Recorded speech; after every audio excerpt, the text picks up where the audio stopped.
An American army is fighting for you. 1941, a date which will live. Note that the first atomic bomb was dropped on Hiroshima. These forces met their mark. We have declared the war in Vietnam. But we don't plan to surrender either. We are going to win. Proportions and would lead to World War III. Allied air forces began an attack on military targets. Decide that in the 21st century that America... March 5th, 2052, the United States has officially closed. The United States will go ahead with a national quarantine. The new plague virus. Disaster sweeping the collapse of the United Nations.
War never changes.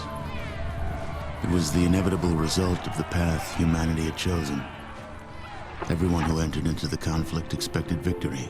Everyone was optimistic. But as the hostilities escalated, optimism faded, and society began to collapse. The great vaults were built to house the wealthy, the powerful, the influential, and those deemed necessary to their survival. Inside, resources and technology were stockpiled, a final defense against the coming Holocaust. With the past behind them and the present destroyed, they looked to the future. The sturdy Vault Zero was to be the nucleus of the Vault network, housing the greatest leaders, artists, and scientists. The inhabitants of Vault Zero were to reunite the vaults and lead the people to a new life, a new world. But after the bombs, the world would be a harsh one. To ensure the creation of a post-nuclear utopia, the Vault dwellers would need help. Machinery was constructed to tame a land hardened by the ravages of war, then tempered by nuclear winter. But plans were barely in place when the first missiles left the silos. During the destruction, communication between the vaults ceased.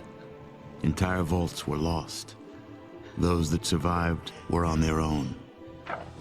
Not all vaults succumbed to the machinations of war. On North America's west coast, one group of military vault dwellers emerged almost unscathed. They surveyed the wasteland and squared their shoulders for the task ahead. These dedicated survivors salvaged the technology from the vaults, technology that was studied, replicated, and fiercely guarded. For they knew that while their power came from numbers, their future lay in scientific knowledge. In time, they formed the Brotherhood of Steel. The Brotherhood used their knowledge to drive back the atrocities of the wasteland, proclaiming themselves the technological saviors of mankind. They scoured the land in search of more technology, raiding mutant camps, bandit towns, and the broken remains of other vaults. But even they could not keep pace with the high tolls demanded by life in the wasteland. The Brotherhood found themselves at odds with their need for new blood versus their code of technological secrecy. The debate was lengthy. Finally, the elders ruled against sharing the technology with outsiders, convinced that they would endure as they had before. Further discussion was discouraged, and the elders ordered the minority on a mission across the wastes. Super mutants, the foot soldiers of a conquered army, had been forced into a retreat across the mountainous barrier to the east. The Brotherhood constructed airships and dispatched the minority to track down and assess the extent of the remaining super mutant threat. But disaster struck while crossing the Great Mountains. A great storm gripped the main airship and flung it far from its course. The mighty ship was badly damaged. The smaller sections were torn from the main craft, never to be seen again. Many of the expedition's leaders were lost to the winds. The fraction of the crew that still survived struggled to keep their ship aloft before finally crashing on the outskirts of a once thriving metropolis, a city once called Chicago. Broken, scattered, and scarred, they took stock of the situation and once again squared their shoulders to the task ahead.